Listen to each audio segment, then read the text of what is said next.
नमस्कार SS Odia story 101 को स्वागत करुछि। आसंतु सुनिबा आजिर कहानी राजा और रानी कहानी। ता पूर्व चैनल को लाइक करंतु, कमेंट करंतु, सब्सक्राइब करियो के जमा भी भूलिबे। गोटे देश रे जने राजा थिले, तांकर 19 रानी थिले। बड़ रानी का पुत्र युवराज पदवी रे आसन अलंकृत करि सारी थांती। थरे युवराज और युवरानी देश भ्रमण रे बाहरिले। देश रे प्रजा माने किपरि रहुचंती से संपर्क रे जानिबा पई युवराज और युवरानी भ्रमण बाहरी पड़िले। सेमाने प्रथमे जाई गोटे ग्राम रे पहुंचिले। सेही ग्राम रे गोटे धनी परिवार बास करुथिले। सेही धनी व्यक्तिर गोटे भेंडा पुओ थिला। सेही धनी लोकटी गाँव रो लोकंकु ठकी सुना अर्जन करुथिला। युवराज और युवरानी एही धनी युवकंक संपर्क रे गाँ लोकंक ठारू पचारि बुझिले। सेमाने जाई से धनी युवक निकट रे पहुंचिले। धनी युवकटी एते सुंदरी स्त्री लोकटी को देखि ताकू पाइबार तार आशा बढ़ीगला। तेणु किपरि एही सुंदरी स्त्री को पाइब सेथि नै योजना कला। धनी युवकटी एही नव दंपति को घरे बसाई बहुत चर्चा कला एवं बाहाना करी से युवक युवराजंको किछि दूर को नहीं गला। एहा मध्यरे धनी युवकर लोक माने से स्त्री लोकटी को नहीं अन्यत्र चली जाइथिले। एही समय धनी युवक युवराजंको एक गछ मूल रे बसाई एठी आसुची कही कुआडे फेरार होइगला। एहा परे धनी युवकटी से स्त्री लोकटी को नहीं कुआडे फेरार होइगला एवं युवराज अपेक्षा करी शेषरे धनी युवकटीर घर को फेरिले। तापरे युवराज युवरानी को सेठारे न पाई जानिबाकू पाइले जे धनी युवकटी युवरानी को कुआडे नहीं जाइछि। तेणु से मन दुखरे रानी को खोजिबारे लागिले। युवराज युवरानी को खोजी खोजी क्रमे पागल होतकू बसिले। रानी को केउठी खोजी खोजी न पाई युवराज शेषरे भिकारी होई बुलिले। क्रमे युवराज बयस होईगला। एही समय रे तांकर एक भिकारी सह दोस्ती जमिला।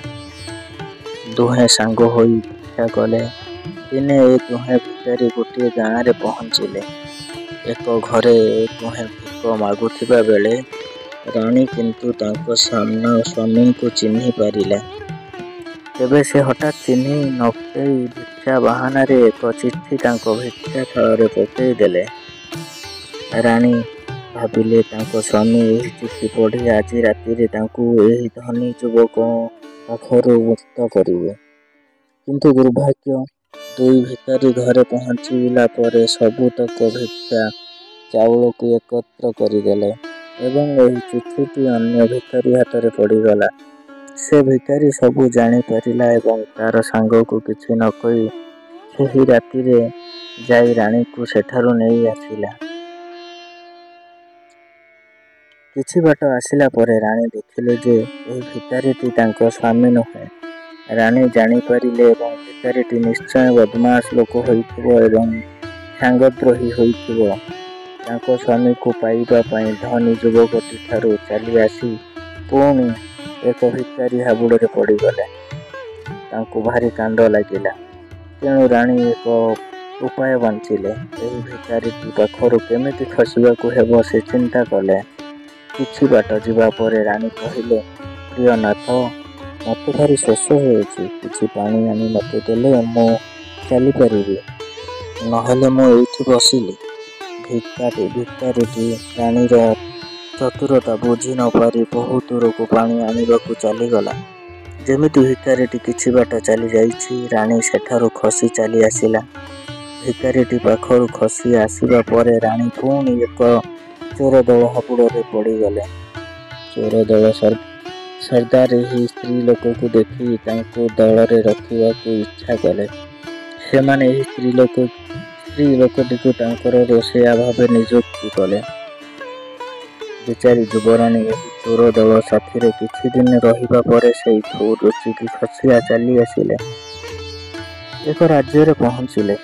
सेठारे रानी वन दुर्गा को तपस्या कले। वन दुर्गा रानी को भक्ति रे संतुष्ट होई तांको एक वर प्रदान कले, जहा द्वारा रानी जेतेबेले चाहिए तांको रूप बदलई पारिबे। ଏତିକି ବେଳେ ରାଣୀ ପୁରୁଷ ବେଶରେ ଯାଇ ରାଜ୍ୟର ରାଜାଙ୍କ ଦରବାରରେ ପହଞ୍ଚିଲେ। ଏତେ ସୁନ୍ଦର ଯୁବକଙ୍କୁ ଦେଖି ରାଜା ଅତ୍ୟନ୍ତ ପ୍ରୀତ ହୋଇଗଲେ। ରାଜାଙ୍କର ପୁତ୍ର ନଥିଲା, ତେଣୁ ରାଜା ସଙ୍ଗେ ସଙ୍ଗେ ଏହି ସୌମ୍ୟକାନ୍ତ ଯୁବକକୁ ତାଙ୍କର ପୁତ୍ର ଭାବେ ଗ୍ରହଣ କରି ତାଙ୍କୁ ଯୁବରାଜ ଦାୟିତ୍ୱରେ ହସ୍ତାନ୍ତର କଲେ। ସେହିଦିନଠୁ ରାଣୀ ପୁରୁଷ ବେଶରେ ଯୁବରାଜ ଭାବେ ସେହି ରାଜ୍ୟରେ ଶାସନଭାର ତୁଲାଇଲେ। ଯୁବରାଜ ଏକ ସୁନିଶ୍ଚିତ ଯୋଜନା କଲେ। ତାଙ୍କର ରାଣୀ ବେଳର ଏକ ଫଟୋଚିତ୍ରକୁ ରାଜ୍ୟର ଏକ ଛକ ଜାଗାରେ ସ୍ଥାପନ କରି ଏହା ନିକଟରେ କିଛି ଗୁପ୍ତଚରଙ୍କୁ ଜଗାଇଲେ। ଏହି ଫଟୋକୁ ଦେଖି କିଏ କେମିତି ମନ୍ତବ୍ୟ ପ୍ରଦାନ କରୁଛି ଏବଂ କିପରି ଆଚରଣ ବ୍ୟକ୍ତ କରୁଛି ସେ ସମ୍ପର୍କରେ ଟିକନିକ ଖବର ରଖିବାକୁ ରାଜା ଗୁପ୍ତଚରମାନଙ୍କୁ ନିର୍ଦ୍ଦେଶ ଦେଲେ। ଫଟୋଟିକୁ ଦେଖି ଯିଏ ପ୍ରତିକ୍ରିୟା ପ୍ରକାଶ କଲା ତାକୁ ତୁରନ୍ତ ବନ୍ଦୀ କରି ନେଇ ଆସିବୁ ବୋଲି ଅନୁମତି ଦେଲେ। କିଛି ଦିନ ଗଲା, ସେହି ଛକରେ ପ୍ରଥମେ ଧନୀ ଯୁବକଟି ଆସି ପହଞ୍ଚିଲା। ସେ ଛକରେ ଲଗାଯାଇଥିବା ସେହି ସୁନ୍ଦରୀ ସ୍ତ୍ରୀର ଫଟୋକୁ ଦେଖି ଚିହ୍ନି ପାରିଲା ଏବଂ ଫଟୋଟି ନିକଟରେ ବସି ତାକୁ କାହିଁକି ଛାଡ଼ି ଚାଲି ଆସିଲ ବୋଲି କହିଲା ଏବଂ ସେ ବର୍ତ୍ତମାନ କେଉଁଠି ଅଛି ଦୟାକରି ତା ସାଥିରେ ଆସିବାକୁ ଅନୁରୋଧ କଲା। ଏହି ସମୟରେ ସେଠାରେ ଥିବା ଗୁପ୍ତଚର ତାଙ୍କୁ ବନ୍ଦୀ କରି ନେଇଗଲେ। ପୁଣି କିଛି ଦିନ ଗଲା, ଜଣେ ଭିକାରୀଟି ଆସି ସେହି ଛକରେ ପହଞ୍ଚିଲା। ଭିକାରୀଟି ଫଟୋରେ ଥିବା ସେହି ସ୍ତ୍ରୀକୁ ଚିହ୍ନି ପାରି ତାଙ୍କ ସାଙ୍ଗରେ ମନକୁ କିଛି ବିଳାପ କଲା। ଏବଂ ପୁଣି କିଛି ଦିନ ଗଲା, ସେ କାହିଁକି ତାକୁ ପାଣି ପାଇଁ ପଠେଇ ଦେଇ ଲୁଚିକି ଚାଲି ଆସିଲା ବୋଲି ଭିକାରୀଟି ଫଟୋକୁ ପଚାରୁଥିଲା ବେଳେ ଗୁପ୍ତଚରମାନେ ଆସି ତାକୁ ବନ୍ଦୀ କରି ନେଇଗଲେ। ପରେ ଚୋର ଦଳ ସର୍ଦ୍ଦାର ଆସି ସେହି ଛକରେ ପହଞ୍ଚି ସେହି ସ୍ତ୍ରୀ ଲୋକଟିକୁ ଫଟୋରେ ଚିହ୍ନି ପାରିଲା ଏବଂ କାହିଁକି ତାଙ୍କଠାରୁ ଲୁଚିକି ପଳେଇ ଆସିଲ ବୋଲି ଜେରା କରୁଥିଲା। ଏହି ସମୟରେ ଗୁପ୍ତଚରମାନେ ଆସି ଚୋର ଦଳ ସର୍ଦ୍ଦାରଙ୍କୁ ବନ୍ଦୀ କରି ରାଜାଙ୍କ ନିକଟକୁ ନେଇଗଲେ। ପୁଣି କିଛି ଦିନ ଗଲା, ଶେଷରେ ନିଜେ ରାଜା ତାଙ୍କ ରାଣୀଙ୍କୁ ଖୋଜି ଖୋଜି ପାଗଳ ଭିକାରୀ ବେଶରେ ସେହି ଛକରେ ଆସି ପହଞ୍ଚିଲେ। ନିଜ ରାଣୀଙ୍କ ଫଟୋକୁ ଚିହ୍ନି ପାରି କାନ୍ଦି ପକାଇଲେ ଏବଂ ସେ କେଉଁଠି ଅଛି ଦୟାକରି ତାକୁ ଦେଖା ଦିଅନ୍ତୁ ବୋଲି ଫଟୋଟି ନିକଟରେ ଭିକାରୀ ରୂପକ ରାଜା କାନ୍ଦି ପକାଇଲେ। ଏହାପରେ ଏହି ଭିକାରୀଟିକୁ ମଧ୍ୟ ଗୁପ୍ତଚରମାନେ ରାଜାଙ୍କ ନିକଟକୁ ବନ୍ଦୀ କରି ନେଇଗଲେ। ରାଜାଙ୍କ ନିକଟରେ ଦରିଦ୍ର ଭିକାରୀଟି ଯାଇ ହାଜର ହୋଇଗଲେ। ସଙ୍ଗେ ସଙ୍ଗେ ରାଜା ନିଜର ପୁରୁଷ ବେଶର ପରିତ୍ୟାଗ କରି ନିଜର ନାରୀ ବେଶ ଧାରଣ କଲେ। ଭିକାରୀ ରୂପକ ରାଜା ସଙ୍ଗେ ସଙ୍ଗେ ନିଜର ରାଣୀକୁ ଚିହ୍ନି ପାରିଲେ।